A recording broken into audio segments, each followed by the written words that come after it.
Hello friends, welcome back to my YouTube channel Krishna law classes.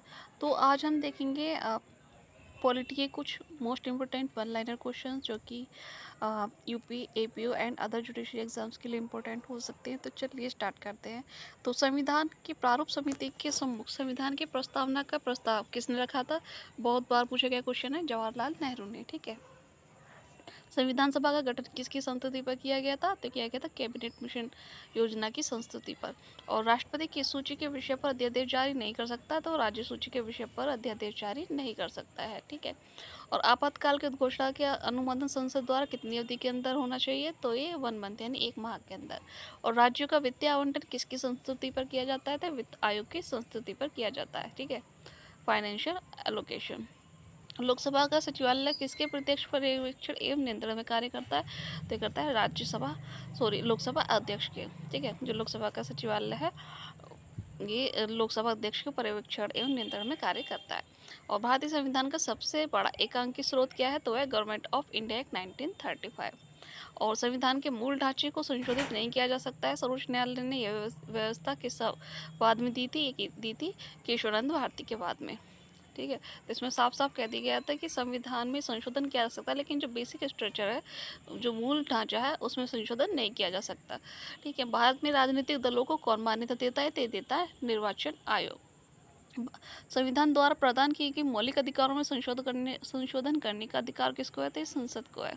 ठीक है। तो parliament ही fundamental rights पर संशोधन कर सकती है। राज्य के नीति निर्देशक सिद्धांत का उद्देश्य क्या है? संविधान को सामाजिक परिवर्तन का उपकरण बनाना। ठीक है। नीति निर्देशक सिद्धांतों का उद्देश्य। और राष्ट्रपति पद के लिए प्रत्याशी का प्रस्ताव निर्वाचन मंडल के कितने सदस्यों द्वारा किया जाना चाहिए? तो ये 50। ठीक है। 50 सदस्यों द्वारा। और लोकसभा को उसकी निर्धारित 5 वर्ष की अवधि से पूर्व भंग करने का अधिकार किसको होता है? राष्ट्रपति को प्रधानमंत्री की सिफारिश पर है। संविधान को 26 जनवरी के दिन लागू करने का क्या कारण था? तो कांग्रेस ने स्थिति को 1930 में स्वतंत्रता दिवस के रूप में मनाया था। ठीक है।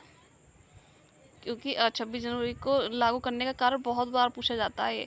तो कांग्रेस ने इस दिन 26 जनवरी 1930 में स्वतंत्रता दिवस के रूप में मनाया था। ठीक है। और रावी नदी के तट पर जवाहरलाल नेहरू जी ने झंडा भी फहराया था। ठीक है। व्यक्तिगत स्वतंत्रता के अधिकार को सुनिश्चित करने के लिए नागरिक किस अधिकारी के पास जा सकता है? तो सर्वोच्च न्यायालय और उच्च न्यायालय के पास। ठीक है।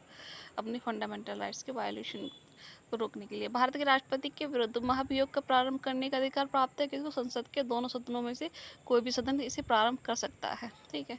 किस विधेयक पर राष्ट्रपति को अनिवार्य रूप से हस्ताक्षर करने पड़ते हैं और वह उसे पुनर्विचार के लिए वापस नहीं भेज सकता? तो वह वित्त विधेयक। ठीक है। इस पर अनिवार्य रूप से राष्ट्रपति को हस्ताक्षर करने ही होंगे। ठीक है। उसे पुनर्विचार के लिए नहीं भेज सकता है। उपराष्ट्रपति किस संस्था का प्रतिनिधि सभापति होता है? तो आई होप सभी जानते होंगे, राज्यसभा का। लोकसभा के सामान्य कार्यकाल को 5 वर्ष से अधिक करने का अधिकार किसको है? तो संसद को केवल राष्ट्रीय संकट के समय में। दल बदल विरोधी अधिनियम के अंतर्गत भारतीय संविधान में किसी सदस्य की अयोग्यता अथवा योग्यता पर निर्णय करने का अधिकार किसको है? तो यह लोकसभा अध्यक्ष को। किस राज्य के आरक्षण विधेयक को 9वीं अनुसूची में सम्मिलित किया गया है? तो ये तमिलनाडु के आरक्षण विधेयक को किया गया। ठीक है। 9वीं अनुसूची में शामिल करने के लिए। और विधान परिषद के सदस्य चुने जाने के लिए विधानसभा में किस प्रकार का मतदान होता है? तो खुला मतदान होता है। ठीक है। Open voting. विधान परिषद के सदस्य चुने जाने के लिए विधानसभा में जो मतदान होता है, खुला मतदान होता है। और राज्यसभा की द्विवार्षिक चुनावों की घोषणा कौन करता है? तो ये करता है निर्वाचन आयोग। निर्वाचन आयोग राज्यसभा के द्विवार्षिक चुनावों की घोषणा करता है। यदि किसी विधि या संवैधानिक संशोधन को संविधान की 9वीं सूची में रख दिया जाए तो इसका क्या परिणाम होगा? तो वह न्यायालय में वाद योग्य नहीं रहता है। ठीक है। 9वीं अनुसूची में जितने भी विधियाँ हैं उनके लिए कोई भी न्यायालय में वाद नहीं लाया जा सकता। तो ये था आज का most important one liner polity questions. I hope आपके लिए यूज़फुल रहेंगे। तब तक के धन्यवाद। Thanks for watching.